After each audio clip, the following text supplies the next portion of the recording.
Associate Professor Robyn Pierce is a member of the Melbourne Graduate School of Education's Mathematics Education Group.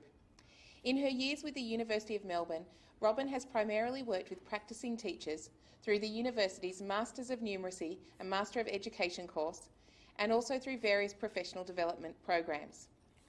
She contributed to the development and teaching of the university's valued undergraduate breadth subject, Critical Thinking with Data. Robyn led a research team from the University of Melbourne, University of Tasmania, the VCAA Data Service and the DET who explored teachers' statistical literacy. Through this ARC-funded project, they investigated teachers' attitudes towards understanding and use of school data and in particular NAPLAN data. Informed by their findings, the team developed now widely used professional learning resources and online reminder tutorials. So I'd like to welcome Robyn Pierce this afternoon.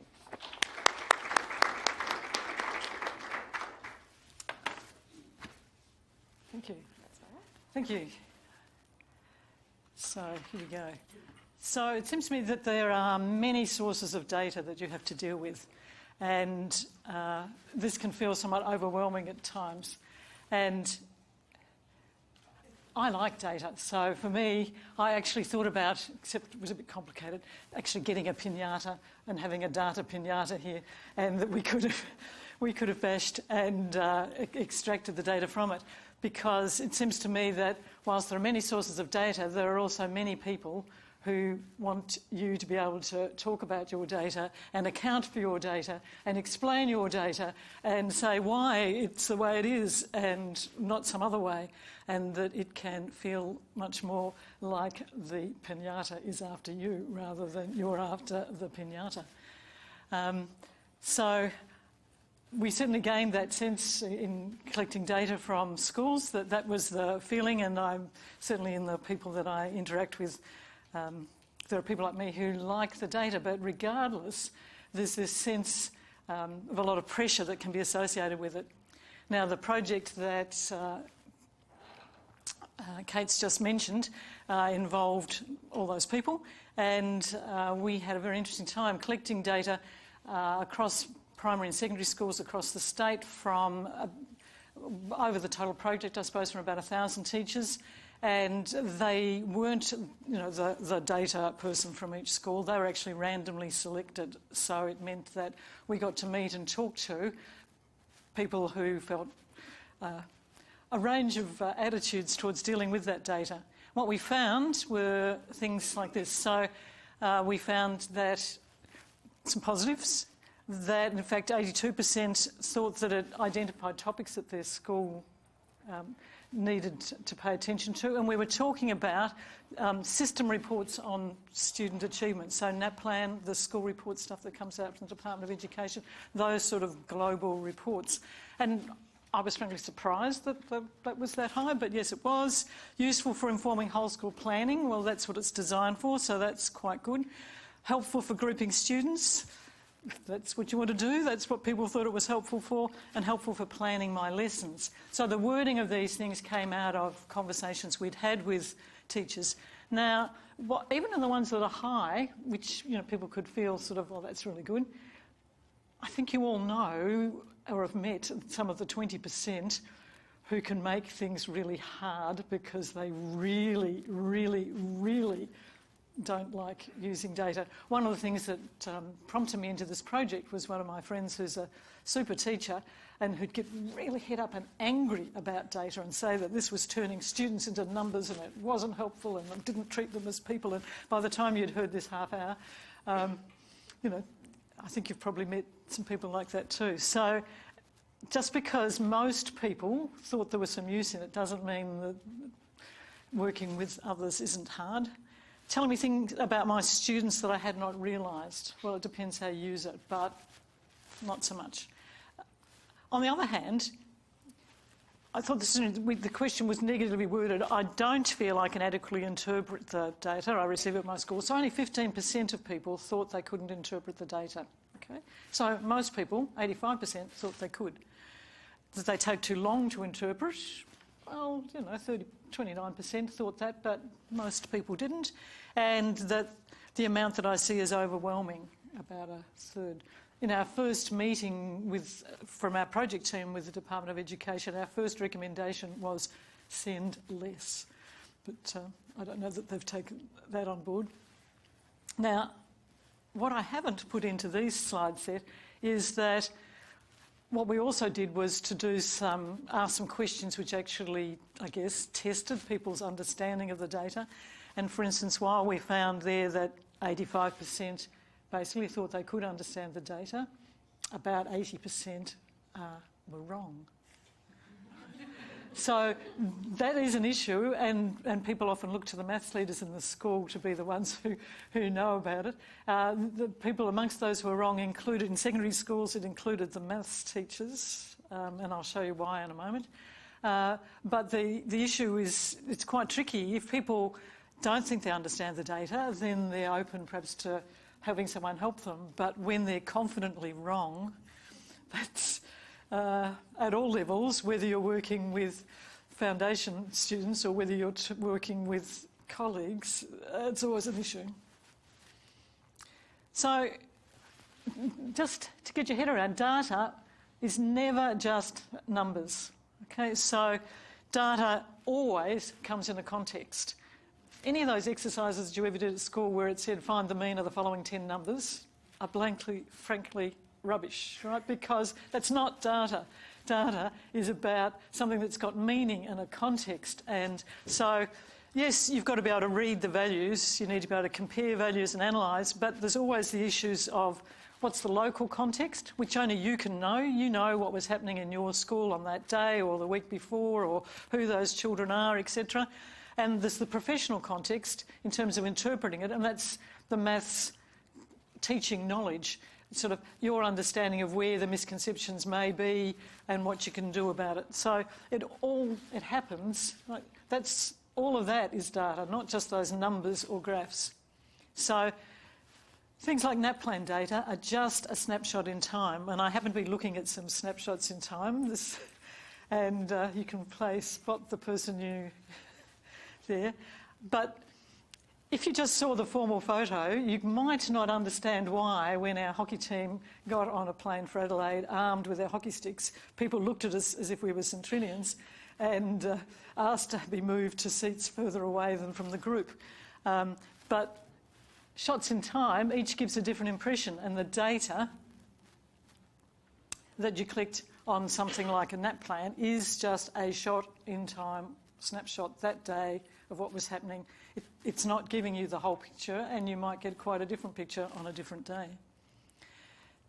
The professional context is going to be the curriculum, your content knowledge of the material to be taught, knowledge about misconceptions, and maths pedagogical knowledge, how to actually teach those concepts, so that when you see the data, and sometimes it can be just really obvious things. One group that we were working with, when they started looking at their data, they had like really good results. Most of their item responses showed that they were doing better than the state average, except when it came to symmetry. And when there was a discussion between the primary teachers in this school, they suddenly said, well, did you teach it? No. Did you do it? Oh, no, we were going to do it at the end of the year, but we ran out of time. Did you do it? So the solution was as simple as that. Actually, no one had taught the topic. Everybody thought somebody else had done it, and actually nobody had. So the solution for their school was quite simple, included in the curriculum. And then perhaps the students might learn something about it. Now for the actual graphs and numbers. Let's look at these. So you always need to actually check the scale and reading off the values carefully. Now, if we're looking at things like NAPLAN values, don't get too hung up about the actual value. We met lots of people who actually wanted to look at the tables of numbers rather than the graphs. And really, I'd hardly bother, because they'd look at it and they'd say, oh, it was 5.15 last year and we're at 5.12 this year, And it's because of the way the numbers are calculated under a complicated statistical process of rash modelling, a few points here or there actually means nothing. We did get the reporting service to drop off decimal places because people were thinking that even a difference of 0.2 mattered, and it doesn't, because one student getting one more question correct could move the number by 7 or 8 points. And depending on which question, some questions move it more than others, but it's not really very helpful. Okay, so look at the big picture. Compare the values, and what you never want is a lonely number. There's a lovely book that's come out recently from Hans Rosling, and if you haven't ever heard him, look him up on TED Talks or those things, but he's, by not a lonely number, what he means is a value on its own doesn't really tell you anything. You need to look at what it was last year or the year before. He has a beautiful illustration about the infant mortality rate in some area where it might be the world rate, which was 4-point-something million, right? And he says, this is a beautiful number. And he said, why is it a beautiful number? Because last year it was 4.5. The year before it was 4.9 or whatever it is. So the fact that it's still bad, but it's coming down. And it's the trend that matters. And there are lots of ways of looking at that. So you never want to look at a lonely number. You might need to be comparing to the state, or comparing to like schools, or comparing to last year, or looking for a trend, but no lonely numbers. And you need to analyse the data, and you need to think of what's the purpose for which you're trying to analyse it, and frame questions that the data might inform, and to have a question and think this data doesn't answer that question is also fine, because it won't. Right? It depends. If you're reporting to students or parents or the school council, right, the system data might help you. And of course this stuff goes out on my school's websites and things, and there'll be people who ask about it. And the trends and stuff are important, but not the finer detail on the system data.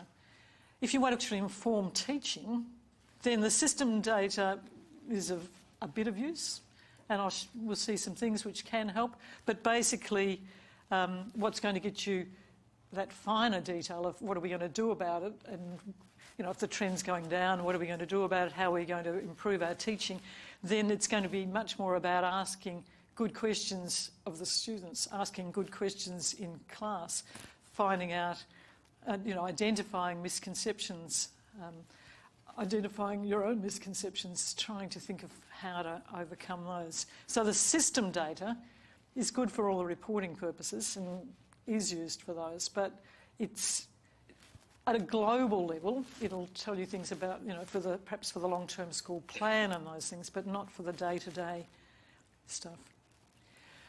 So the key graphic that you get to see are the box plots that they send through with the national, the state and the school. And if you're a very small school, or there's a small group in the school, if there are 10 or less, then you don't get a box plot, you just get a dot. And you don't get a comparison to the state. Now, what I'm going to go through is a set of slides about box plots. Now, you may be a box plot expert, and so you might find this helpful for explaining them to colleagues, because these were the most misunderstood graphs, and they're the most common ones you get. So I'll show you our way of explaining box plots these days. So we had a graphic artist draw some students for us, and you've probably got photos of students. This is James, and he comes from Example College, and the data service supplied us with NAPLAN results for all of these students. If you ever think this materials would be helpful, we're happy to share it. So there's James, and we had them draw Year 7 students because our project went across from Foundation to Year 12, so we picked in the middle. And you can recognise your students just a little younger than this. They're coming out of grade 6, and there they are, a bit of a motley crew, and we know them. There's, anyway, let's have a look at them. Let's look at James, and this is his score. What do we know about James? This is it's his score for reading, but Not much. Do we know much about him? No, it's a lonely number, not much use to us, right? So if we plot the rest of them, and we're just plotting them roughly there, so we're doing like a dot plot, except we're plotting people by their scores in reading, and there's the class. So now what do we know about James? There he is. What do we know about James now? At the meeting. So he's, in the middle of his class. How's he going? Do we know? Relative to his class, we know. Yes, we only know relative to his class, but we actually, unless off the top of your head you know those NAPLAN bands and you know where the national minimum standards are, we don't know. The national minimum standards that happens for year 7 is there. So he's sitting above the national minimum standard, but quite a chunk of that class are not. Right? So the fact that he's in the middle of that group, if you've got to teach him, it's one thing. If you're his parents, then you're thinking, how's he going? Well, okay, but and as you will know, when you've looked at the national minimum standards, the minimum standards are minimal. That's a polite way of putting it. So the graphs that you see, what you have to do to understand those graphs is divide however many you've got in that year level into quarters. Right? Just divide them into quarters. And we had 30, so we've done it roughly there. And if you're talking about this to people, don't get hung up about the finer points of, the exact where the fences go mathematically. Just divide it in quarters by splitting in half and then halves again. Quite adequate for what we want to do here. Then, we'll get rid of the long stripes and put a box over the middle. So that's where what the box in a box plot covers, the middle 50%, half your students. Now, it's interesting that some people don't think about 50% and a half in the same way, but if you think that's half your class that's represented in the middle, and sometimes that's easier. And then one of the box plots, when they were designed by Tukey, covered the whole distribution. So if you were doing, as the statisticians would think, a proper box plot, then the whiskers would go out to the maximum and the minimum. But on Victorian NAPLAN reports, for a range of reasons, the lowest 10% and highest 10% aren't shown. So you just turn them over. Now, we've only got 30 students up there, so that doesn't look like much. But if you've got 200 students in a year level, for instance, that's 20 at the bottom and 20 at the top that aren't represented on the graphic. Right? So that's a lot. I can see why is this so? It's so because we asked this question many times. Initially we were told it because that's what the software does, but eventually we got some sounder answers. At the extremes, the variability from year to year is quite a lot. The other thing is that if you've got outliers, particular, like your very top students or your very weakest students, if you put them on the graphic, then to fit them on the same scale as the rest of the students, the bit in the middle, the 50, 60% in the middle, will be really squished down and you really won't be able to see much where they are because you'll have sort of a big gap and you'll have a couple of people here and a couple there. And variability from year to year will look like a huge amount because one year you have, a super bright student or a student who's struggling, and the next year you mightn't or something. So it's kind of to iron that out. But as one of my, and some of you might be in this case, I had a Master of Numeracy student who said to me, I teach the students who aren't on the graphs. Her job was dealing with special needs at both ends.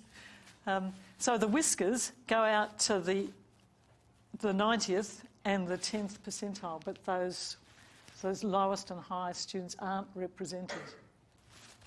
Okay. Now, so I've done it this way, but if we turn it around, then you've got graphs the way you see them on the reports. Okay. Now, note the key, it does tell you that it's from the 10th to the 90th percentile, and the reason why a number of secondary maths teachers got them misunderstood the graph, because... You thought they were regular box plots? Yes, they did, yes, and they're not. And that's right. And I could tease them that they, it's for their students. I mean, they'd always be saying with graphs, now check the key, read the scale, all these things. But they just thought box plots. We know about box plots. No worries, bang bang. But the key is there as a reminder, but it's easy to miss it, and many people do. So what you see is 80% of the national cohort, 80% of the state cohort, and 80% of your school cohort. Okay. And the other thing is that it's the same proportion in each section of the graph every time. So I'm hoping this is going to... So the box always shows 50% of your students. The line in the middle breaks that into two sections so that that's 25% of your students and that's 25% of the students. It's not that there's more students, it's their results are more spread out, they're more diverse. Remember, we've chopped off 10%, so there's 15% there, 15% here, every time. And the urge, and it's because the other graphs you do, like bar graphs and so many other graphs, the length is how many, but in this case it's not. It's how spread out they are. So people would look at their graphs for their school data and go, oh no, we've got too many students in the tail. Time and time again, that was an absolute response. Too many students in the tail. We're really worried about the tail. It's the same percentage every that lower section. Oops, I've gone into it. Right? That's always 15%. It's not, and the thing is, it's not your bottom 10%. Okay, because you've got to remember. People would say, oh, so that must be so-and-so up there. Well, it isn't, because your very brightest student or whatever who does something outstanding is not represented on the graph. So the spread just lets you know how diverse your student cohort is, not how many there are. Okay? And if you've got what you're thinking, if your urge is to think long tail, think no, it's a more diverse group. So, oh goody, I've got a really diverse group to deal with. And you just have to remember that's what it shows. So they're useful for getting an overall impression. If you're, it's things to pay attention to. Compare with the state or with similar schools, but compare on a big scale. Like, don't worry about tiny differences. But if your whole box is below the middle of the state box, then you want to be worried. Right? There's some issues there. Right? But if it's just a little bit out of line, well, it's going to vary from year to year. The state one, just because of the size and the way the data's done, it always sits sort of in the same spot, and you're going to have a bit of variation. If you're trending down, right, you want to be worried. If you're trending up, ask yourself why. What have we done that's working? Right? Don't only ask the negative questions. Pay attention to success. Right? When you start to get a year where a group, if you're getting a trend, think, what have we done that's working?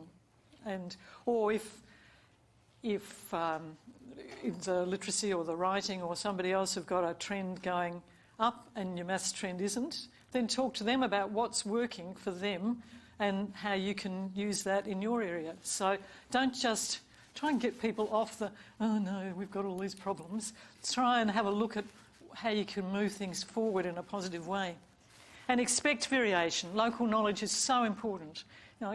You know, as we said, it's for the NAPLAN stuff, it's a snapshot. You know what was happening then. You know how many kids you had with the flu, or whether teachers have been away the previous week, or there's been, there are renovations going on in the school. I visited a school where they were repinning the foundations underneath the school while the classes had to operate in the classrooms. So there are reasons for year-to-year variation.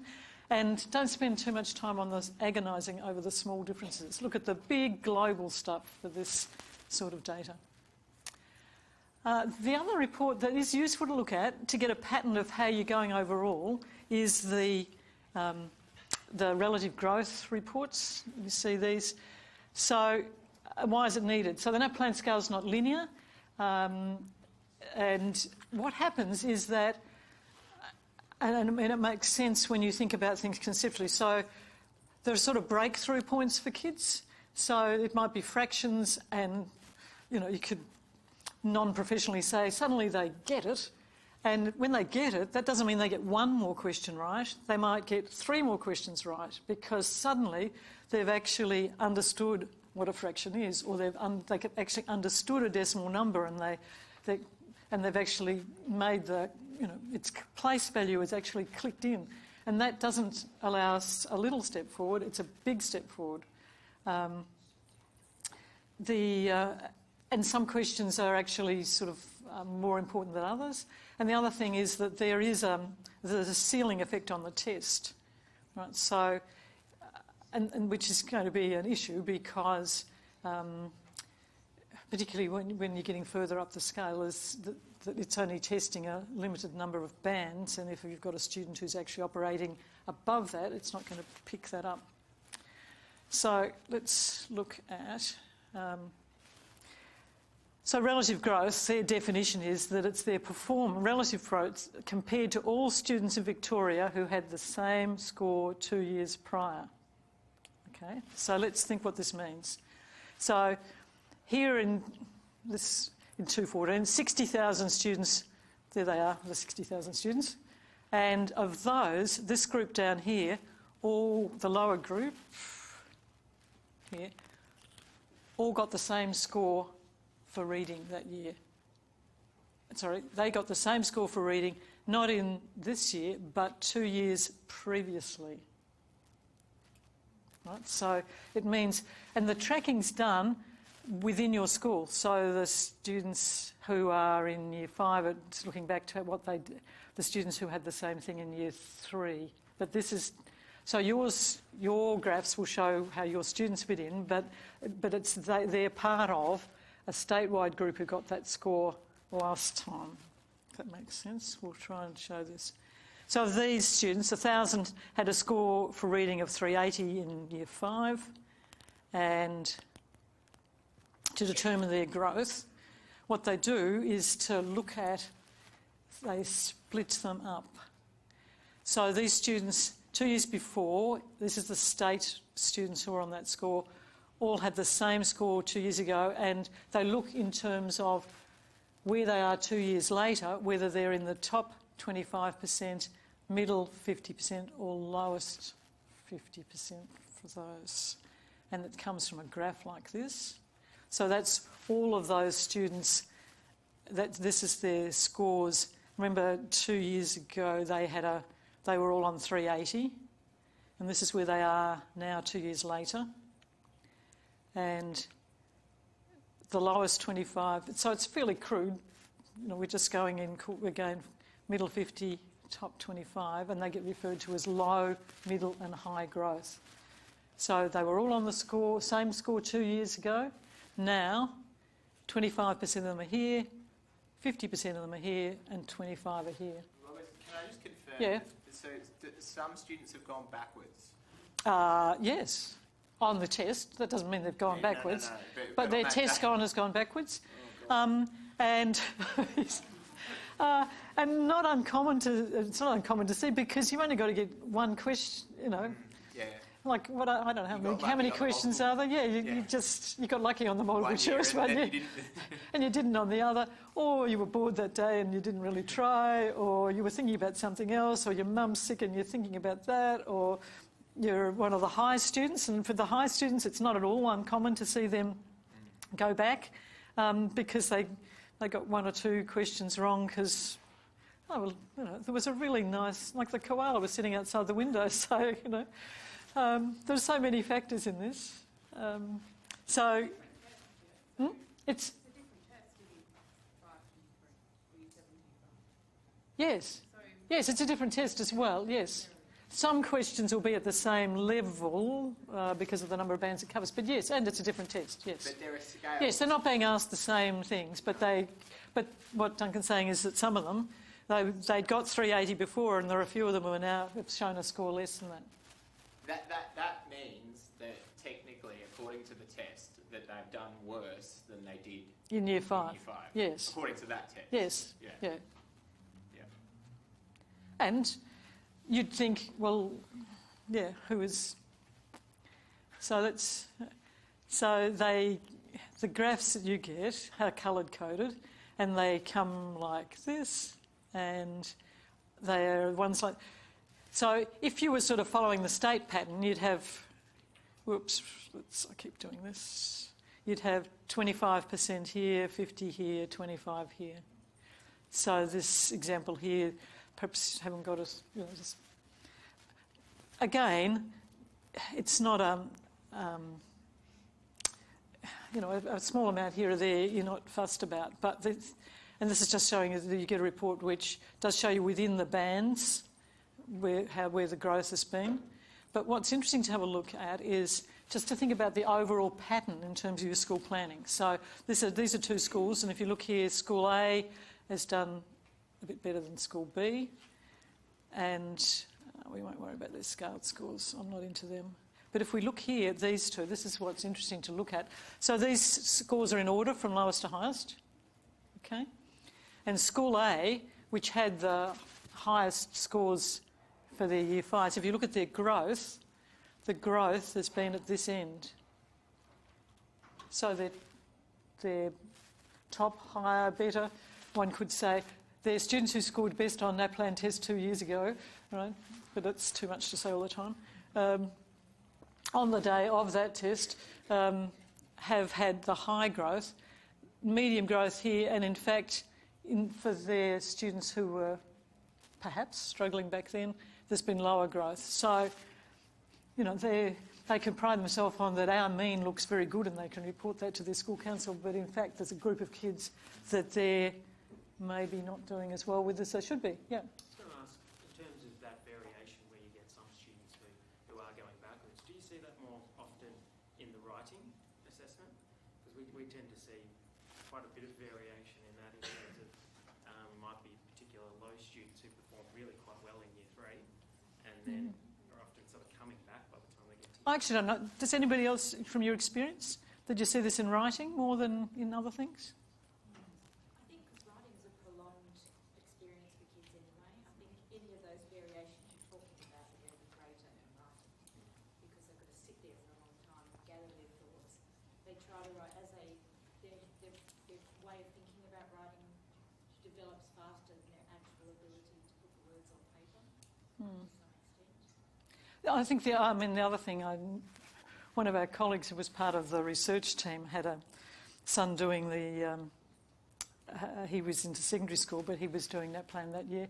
And he was a very bright boy who'd done very well in everything and got quite a poor score for writing.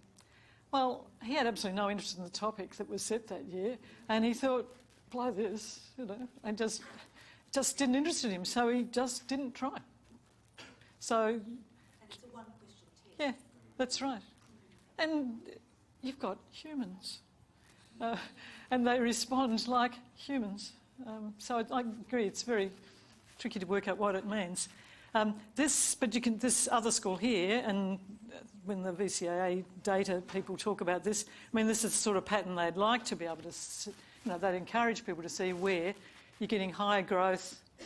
It's spread across. Not every student's making the same level of progress, but students at all levels are making progress, which suggests that there is differentiation in the teaching and that students at all levels are being provided for, because we've got low students making good progress, and we've got middle students making good progress, and we've got top students making good progress. Yep. How are we going? Now, I'll talk just a little bit about these, but I'm not sure what access you're going... When I talked to Michael Dalton, is still the data manager of the VCAA, and when I was asked to do this talk, I got in touch with him to make sure the things we were talking about should still be relevant, which he told me they are for this year. But he was saying that with the online testing, should I even mention that word? Sorry. It would be harder for people to the item analysis stuff will be harder. It was the one area that, particularly in numeracy, you could actually draw some things for your teaching. So if you've still got access to that data, and even though I think all the tests are supposed to go back, if you have copies of the questions, then you can look at how the students have gone on various things, because the item analysis reports would give you the question number, and they'd give you the percentage correct for the national figures, the state figures, and for your students. Okay, so it's worth then looking through to see where you are in line with the national and the state, or where you vary from that. Now, we'd suggest looking. Well, you've got to make a decision. You might think, oh well, what difference are we going to worry about? And you might think, say, 5% either way. But even that, you've got to think, for your situation, how many students were there? Because if you had, if there were only 10 students, you're a little school, you only had 10 students, one student here or there is going to move it, obviously, by 10%. So that's not going to, you know, are you really going to change your whole program around that? 20 students, you know, you've got two other way. If you've got 400 students, you know, looking at a 5% difference is quite reasonable. So you've actually got to look at your school and think what percentage difference will be important to pay attention to. And once you've decided that, for each item, have a look and see if you're above, similar or below.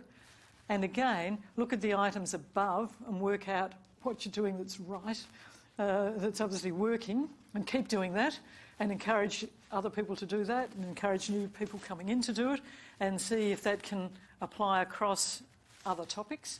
And if you've got ones that are below, then again, it's a matter of having a look at those. But sometimes you'd find it clusters, you know, like as I said before, the school that discovered that their symmetry results were, significantly below where they would expect them to be, and that was because they hadn't taught symmetry. You know, you might decide, you might discover that, you know, your results for decimals look really good, but your ones for fractions are looking iffy or something. And obviously these are very related concepts, so you can start to draw from one to the other to strengthen the weaker area. Not to pull down the strong area, but look at what's working and see what you can do with that. Now, we've gone through quite a bit, and certainly the feedback we had at the sessions, the PD sessions we did with the schools we'd worked with afterwards, was that they really liked it at the time but forgot it by the time the data came out again. And so there are some online tutorials that we wrote for the, and they're still available. They look like that. Now, a slight apology in advance, they're not as fabulous as we wanted them to be. We wanted them to be totally interactive, but we had to write things which could operate on every platform across every school in the state, and they land up being sort of voice over PowerPoint and stuff. But as a reminder, which is what they're meant to be, the feedback has been that they're useful. There is one interactive one with box plots where you can actually drag the data points around. Now, I wanted students on there, but they wouldn't fit on the screen, so they're just dots, which is disappointing. Because one of the things which we found very powerful in helping people feel more comfortable with and draw information out of that data was actually having it with the students and seeing that they're not numbers in isolations, they're information about individuals. And I didn't point out early on, when we show the whole set of the students plotted, Abdi's on there, and you can see he's New Australian. He's a migrant student who, in fact, he'd only arrived a few weeks beforehand, but he's very enthusiastic and he really wanted to do the test. And he actually didn't do very well. But you know that because you know Abdi, you know where he fits in. And so that sense of actually knowing something about the students makes the whole difference. Anyway, so those online tutorials are available. And again, if anybody wants, if you want the graphics of the students, if you email us, you can make your own little set of students, because we found that really helped in terms of explaining to people. Keep calm and... Thanks, Robyn. Thank you, Robyn.